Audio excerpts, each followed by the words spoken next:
Let's turn now to a discussion about innovative approaches to polychronic care. Welcome our panel, Dr. David Kent, Director of the Tufts University Clinical and Translational Science Institute, Dr. Rozalina McCoy, Associate Professor of Medicine at the Mayo Clinic of Community Internal Medicine and the Robert D. and Patricia E. Kern Center for the Science of Healthcare. And last, Dr. Omar Baker, Executive Vice President, Strategic Initiatives and Innovation, OptumHealth, and the Chief Medical Officer of its Health Services Division. A reminder that Optum is our sponsor today. So thank you so much for all three of you for being here today. I want to start out with something of a background question while we're talking about polychronic conditions, because I think it's really important for people to understand what it is that makes possible some of the things that we're going to discuss today. And that's data specifically, very, very rich, organized data on patients and care.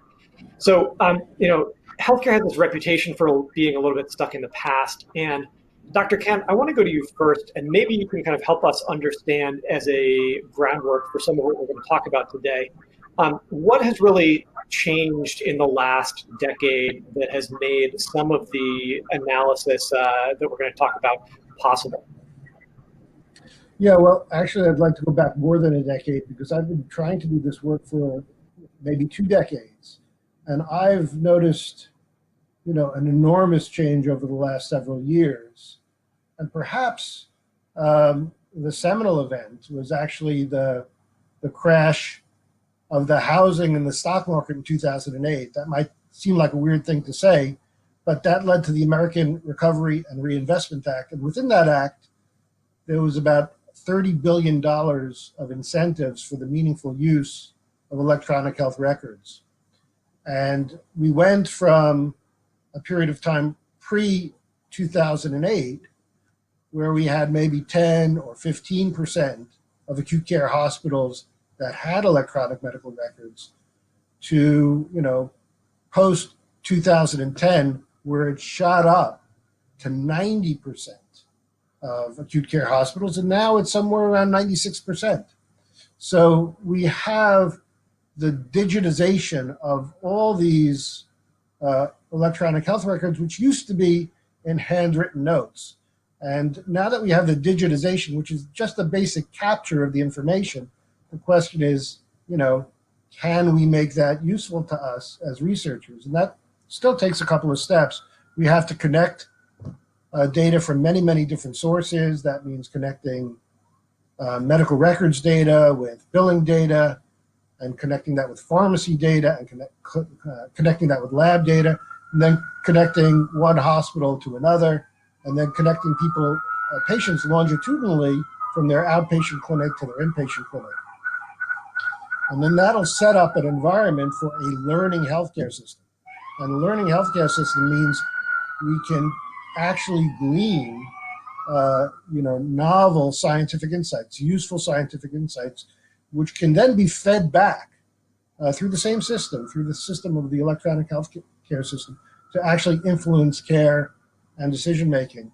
And that is really largely in place now. We haven't quite yet seen the revolution in care and decision-making that promises, but I think over the coming decade, that's when we'll start to see some big changes. Just 1 second, because obviously you guys sit in a really interesting place, having an integrated system over there with doctors and a lot of data oversight. But I first actually want to go to Dr. McCoy and hear from her. She has perspectives here both as a researcher and a clinician, and maybe she can also add a little bit to what Dr. Kent was saying about kind of how this data landscape has transformed when it comes to being able to analyze and look at patients, but also to care for them. Yeah, absolutely. I mean, I think, from the perspective of a millennial doctor, I think we definitely grew up with technology and having a lot more digital information for our patients available. But like Dr. Kent said, I think it's a very recent change, even as close back as my training in my medical school only had paper charts for most patients outside of the intensive care unit. So it really has been kind of a rapid transformation from first being able to see information electronically coming in from multiple sources, for me to see that no matter where I was, so that I could see patient information, whether I'm at the hospital or at the home, without having to go to their bedside and track down charts. It then transformed to me being able to put in electronic orders so that I could care for patients even when I'm not right next to them. And ultimately, to being able to put orders and communicate with places outside of my hospital, such as outside pharmacies, and really have that back and forth communication about our patients. And clinically, that has been really transformative, because now I can see what happens to my patients when they are outside of my office, whenever they go to the hospital, when they see even a different clinician because of the interoperability that was made possible by meaningful use. So having more complete information about my patients helps me make more informed and ultimately safer and better decisions for my patients. And I think as we go forward and electronic health records develop the capability of really incorporating and synergizing data from a wide variety of data streams, that decision making will be even more patient-centered and even better. And I'm talking about not only notes and records from outside hospitals, but information from patients' wearable devices, whether it is their continuous glucose monitor or insulin pump, or any other sensor they may have, like an Apple Watch getting their EKG readings. So I think as we develop the capability, the ability to care for patients and make more informed decisions are going to get better. And I think that also helps research, because healthcare innovation happens using data that we have available. And imperfect data leads to imperfect clinical decisions, but also imperfect research information and research knowledge. So the more accurate and complete the information we have about our patients, the better the research and the better the clinical care. And for the polychronic population, I think this is extremely important. Just because of the complexity of their health condition and health needs, the completeness of information is going to be critical. Dr. Baker, I want to turn to you real quickly. You guys over at Optum obviously have a whole lot of doctors and a whole lot of clinics, as well as a whole lot of claims data. Maybe you can talk to me a little bit about kind of how your information environment has changed over the time frame that Dr. Kent has been talking about. And then I'm going to use this to kind of pivot into the pandemic as a follow-up question and what it's meant for some of these more complex patients. So, Dr. Baker. Well, sure, and thank you for having me. And if I could just layer on to some of the stellar comments made by both Dr. McCoy and Dr. Kent. Data is essentially information, and I fully agree with the panelists on the importance of the HITECH Act and meaningful use, which allowed for comprehensive data aggregation. The challenge, wherein lies the opportunity, was aggregating that data, but then converting that and analyzing that data where it can be actionable information at the point of care. Like you mentioned, at OptumHealth, essentially all the decisions we make are to empower, enable, and guide those delivering care so that the patients receiving the care get optimal care.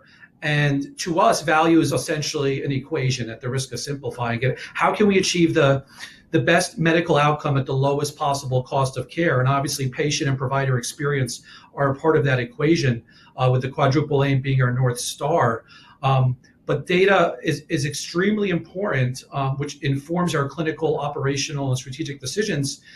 Besides data, it's also having aligned incentives amongst all the stakeholders. So, at Optum Care, we have north of 3 million patients in risk contracts, and 1.2 of those are seniors, which a large portion have multiple chronic conditions, because as we know, nearly 1/3 of Americans have 3 or more chronic conditions. So, we manage 1.2 million Americans in full delegated global risk contracts. So now the incentives are fully aligned for us to deliver the best possible care close chronic care gaps, and ensure we are not only addressing the disease, but addressing the patient holistically with all the resources we have, not in a fragmented system, but kind of in a continuum that's properly and effectively stitched together with the PCP, the primary care physician, and the patient at the epicenter of that system.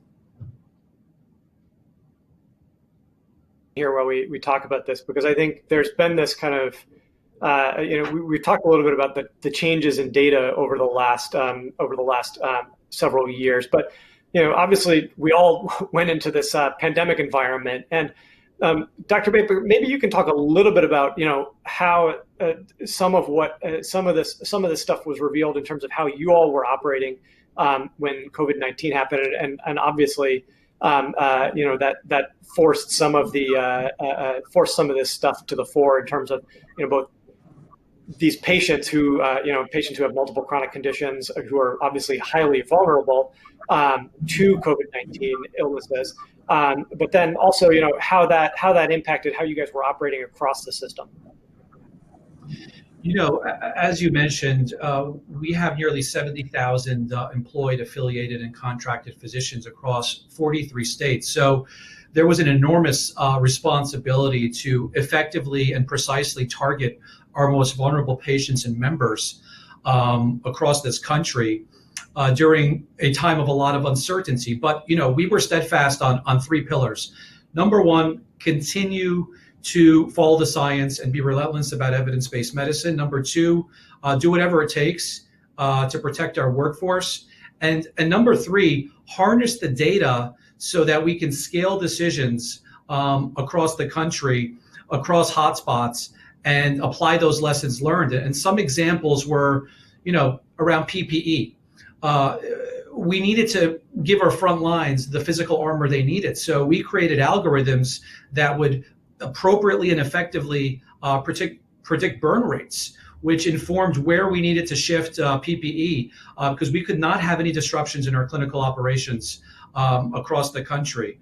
Another example that was critically important was we would monitor ER utilization data, inpatient data, and also with our partners at OptumRx, they had access to nearly 13 million commercially insured members, and we would trend pharmaceutical prescription data, and that would inform us and allow us to more precisely target our senior members. Because what we did not want was, while we were entirely focused on the pandemic, we did not take our eye off the ball on those that had chronic diseases, and we had to do whatever it took to get to our vulnerable patients. And since the Emergency Declaration Act in mid-March, we've conducted north of 1 million virtual visits. The key there was using technologies and platforms, but our own PCPs that the patients were familiar with, and really listening to our front lines was crucial. That sparked innovation. An example of that quickly is a partnership between OptumCare and United Health Group's R&D division in collaboration with the Gates Foundation, which allowed for self-swabbing, for patients to swab themselves for COVID. This protected our healthcare workforce. This minimized burn rates around PPE. And after we published the data in the New England Journal of Medicine, it actually changed FDA guidance around self-swab. So this had an impact well beyond Optum and UHG, which we're really proud of. Doctors Kent and McCoy, I'm wondering, how much of what's going on in this pandemic has allowed you guys to put into, either learning or practice some of what I'm sure you've already been working on, how you manage these patients, either doing so more virtually, figuring out how often you reach out and are interacting with patients about kind of complex conditions or managing one condition after another, or if there are particular insights that have been gained with these patients by looking at some of the early data sets. And Dr. McCoy, why don't we start off with you, though I'm sure you both want to chime in, and by all means, feel free to jump in wherever you like here. Yeah, this really has been a rapid time of change, both learning and growth and opportunity. And it's been great having so much, just open discussion nationally about what everyone is doing and being able to learn from each other. In our clinical practice, I think a lot changed, a lot of it for the better. in terms of resources and technology use to better serve our patients. So I'm a primary care physician, and I can share with you just the ways that it affected my every day that I go into the clinic. We now have a fair number of our appointments conducted by either a video or even by phone, which is really important for our older patients who may not have access to technology, or our patients who live in rural areas without strong broadband connectivity.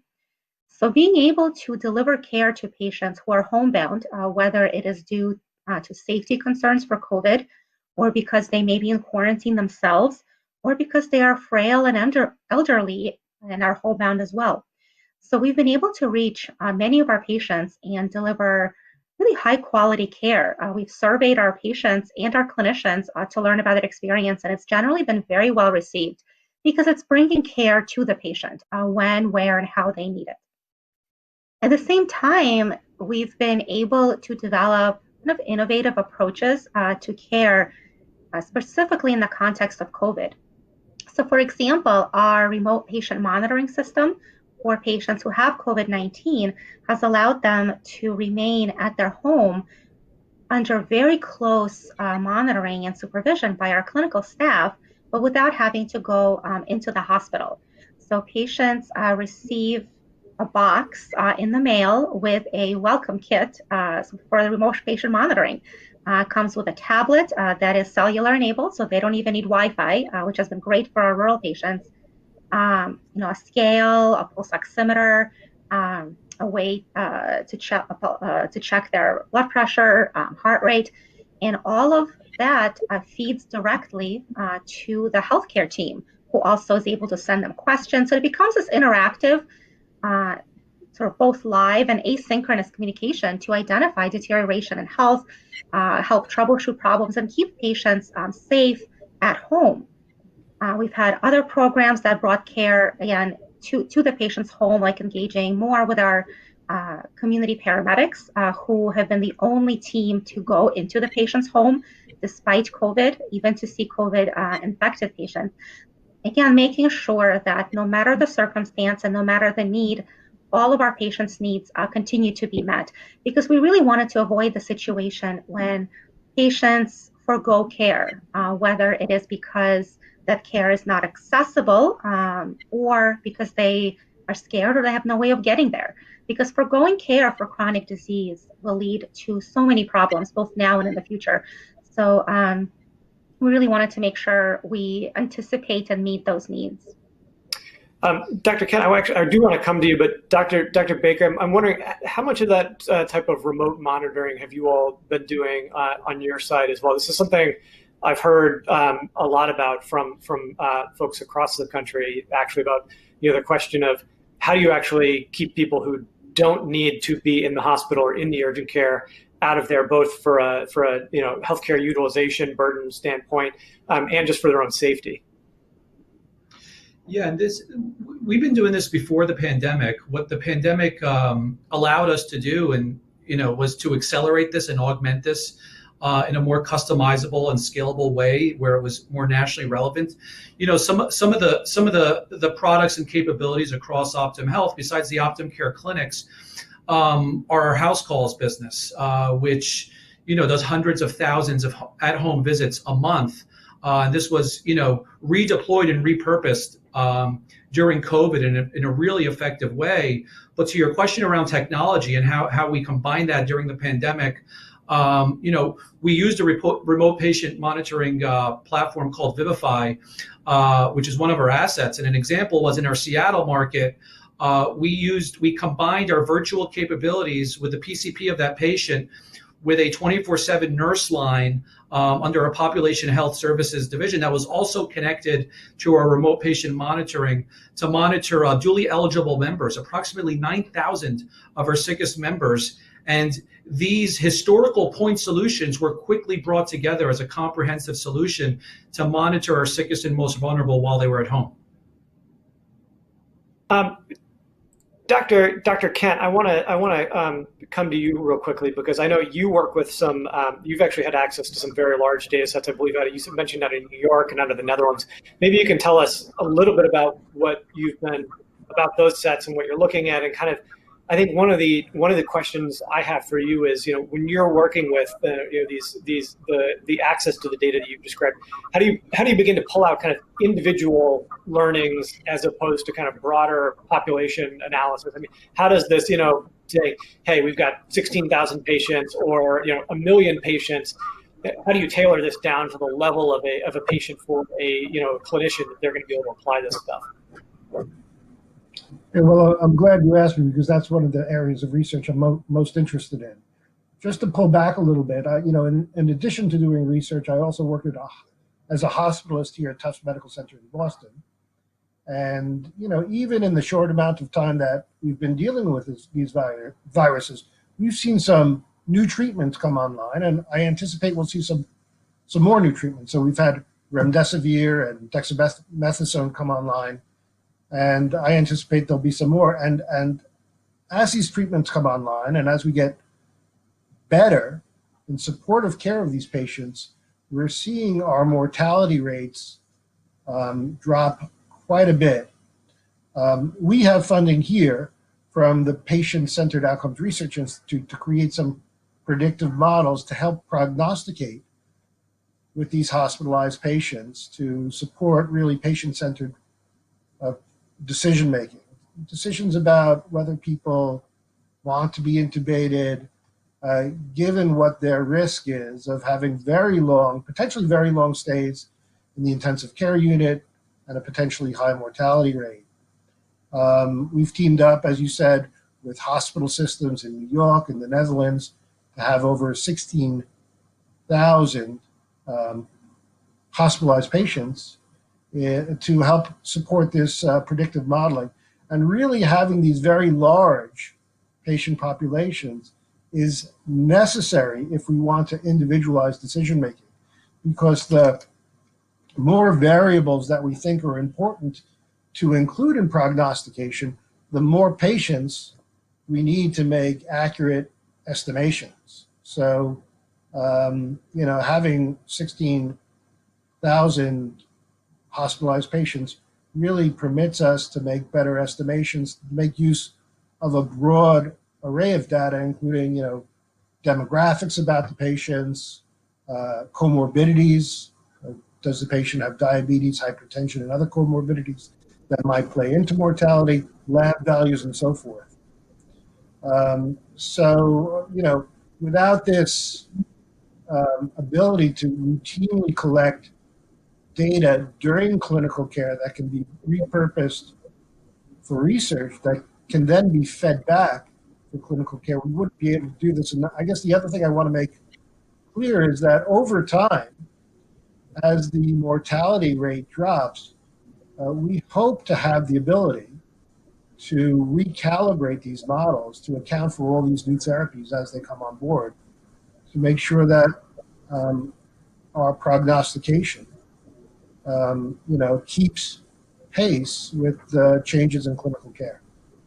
I want to throw this open to all three of you. I mean, when we think about who has been most vulnerable during the course of this pandemic, elderly patients, people with underlying illnesses, are there particular insights you all have seen develop over the last few months or been part of yourselves that have kind of applied to how you deal with these patients, and both how you protect them, and then both if they get sick, how you treat them?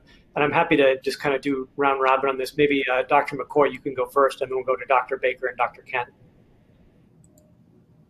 Yeah, I mean, I think the most vulnerable populations really have been, I think, the elderly, people who live in rural areas, and I think in a lot of the historically underserved population, so racial and ethnic minorities, and in our particular population, people with limited English proficiency who may not have close ties with the healthcare community or may not speak the language. And I think we've really taken a step back and thought about what are the needs of those different communities. We worked with them directly to identify ways to reach them better. And to give you just a few examples, it includes setting up connectivity within every single nursing home in the Southeast Minnesota region, including all of our rural sites, so that our physicians sitting in Rochester would be able to remote into kind of a location in any of the nursing homes, and the iPad there on site would be equipped with peripherals in order to allow the physician to listen to individuals' lungs and heart, to speak with our nurses, speak with the patient, figure out what's wrong, and really care for the patient without having to go into the nursing home. And as we've seen, nursing homes have really been really hard hit by COVID-19, and I think that has been very helpful for our populations. We've also partnered with community health workers, with community paramedics, and really worked to engage individual communities and try to best serve their needs. So I think as I turn to Doctors Baker and Ken, I think I'm going to use an audience question from Leo in Maryland about research sharing, and I actually want to broaden his question a little bit as we start to get to the first of two audience questions. Within the context of the pandemic, I'm wondering what you all think are kind of the biggest data or data sharing barriers that we have seen, or places where you think more can be done. I mean, what are the pieces of information or the data sets or the type of information you all want to have access to in order to better protect or better treat or analyze what's going on, especially in some of these at-risk populations? So, I think what this revealed to us is the importance, not all data is treated equally. So it's having the accurate, validated, timely data that's actually going to have an impact on care delivery. That's what became most important for our front lines. So, I don't think it was a question of what we need today. It was a deeper understanding of kind of integrating historical, operational, and technological platforms, combining clinical and claims data to tell the story, because, providers and clinicians, did not have the time or bandwidth to sift through data to interpret it. So we needed to do everything we could, all of our clinicians behind the scenes, all of our data scientists, all of our actuaries, to arm our clinicians with the data they needed to best treat those in the exam room. So, what it allowed us to do was to deepen our partnerships, not only within United Health Group, which was, quite powerful, between the clinical muscle and the intellectual expertise, but it was really partnerships externally between departments of health across states, partnerships with the CDC, and partnerships with academic health systems and hospital partners. It allowed us to get where we needed and get that information a lot quicker to those that needed it most. Great. Dr. Kent, to you. Yeah, so I guess, this doesn't have necessarily to do with COVID specifically, except the one thing I want to say regarding COVID is that, we've also seen some of the limits about how fast we could make data available, in that we've had some very high profile retractions of scientific information. And I think this is the type of environment where you can, anticipate, because of the speed of research, more mistakes, more errors than we would have under more normal circumstances. The other point that I wanted to, the other large change that has happened over the last decade, besides the linking of the electronic health records, is really a culture of open science. We, here in my group, we do a lot of secondary analysis of clinical trials, and there has been much more broad access to clinical trials. There are a number of platforms that make clinical trials routinely available. So we have access to hundreds and even thousands of old clinical trials, which are important to us because only in clinical trials do you have randomization. And if you're interested in really looking at the effect of new treatments, even in individual patients, you want to do pooling of clinical trials. And you could only do that in an environment where researchers, investigators, industry companies are willing to share their data. We're not fully there yet, but the change over the last decade has been really tremendous. I'm going to do one last audience question, and I'll throw this up to whoever wants to raise their hand and answer it. This is a question from one of our viewers in Texas who asks, what do you see the role of AI being in using some of this data, either in interactions with patients or how you all are analyzing it from a research perspective? Does anybody want to field that? I'm willing to take one from anyone here. Talk a little bit about that. I think we generally, in terms of gleaning insights, doing regular descriptive and inferential statistics, we have a lot of classical statistical tools that we've been using for decades that work fairly well. In terms of making predictions, which is an area that I work in, I think a lot of our classical statistical tools work fairly well, and the incremental gain with some of the newer models, sometimes called machine learning, might not be that revolutionary. I think there are some specific areas. This is, again, my bias, and other people will differ from this interpretation. Image analysis, natural language processing to take unstructured data and make it into structured data. There are some areas where these newer tools are totally outclass our classical statistical tools. But, I tend not to make a big division between artificial intelligence, machine learning, and classical statistics. These are all tools that we're using really to get insights and learn from the data and create a learning health system. So we are a little bit over time, so I'm going to wrap it up there. This has been wonderfully insightful, and thank all of you very much for taking time out of your day.